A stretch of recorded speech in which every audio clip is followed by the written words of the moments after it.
আমি মনে করি। কারণ শিক্ষা জাতির মেরুদণ্ড, সেই শিক্ষায় যদি ভেঙে যায় দেশ কি হইব?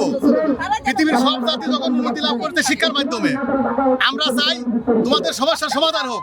কিন্তু ভাই, আমরা যখন ছাত্র ছিলাম মানুষের কষ্ট দেয়নি, কেন তোমরা কষ্ট দিবে? আমরা তো তোমাদেরই গার্জিয়ান।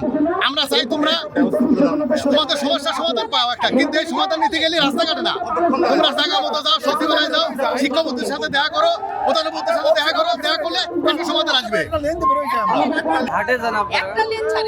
লেন ছেড়ে দিকে একটা লেন দেবে রয়েছে। ছোট ছোট শিশু হেঁটে যাবে।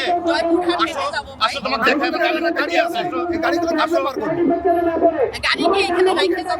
বুঝলাম না, আপনারা সামনে এরা দেশ চালাবে, তারা এখন কি করতেছেন বুঝতেছেন না। রুগী আছে, এমনি বাচ্চা আছে, শিশু আছে, একটা সাইড করে দেন, বাকিগুলো তোমরা আন্দোলন সারাদিন করো। এখন যদি তোমরা যদি এরকম তোমাদের শিক্ষার কি দাম আছে? তোমরা যদি একটা মানবিক গুণ না থাকে তোমাদের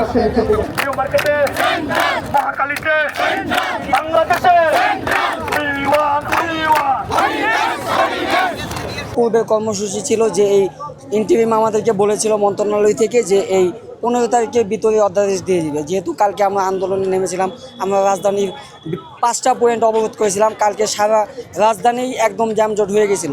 আমরা চাই না জনভোগান্তি, কিন্তু যেহেতু এই ইন্টারিম আবার কালকে রাতে একটা মেসেজ দিছে যে 1 মাস, যেটা একদম পুরো হাস্যকর বিষয়।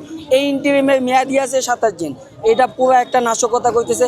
আমরা আজকে সারাদিনব্যাপী ব্লকেট করব, আমাদের বিভিন্ন পয়েন্টে চলতেছে ব্লকেট।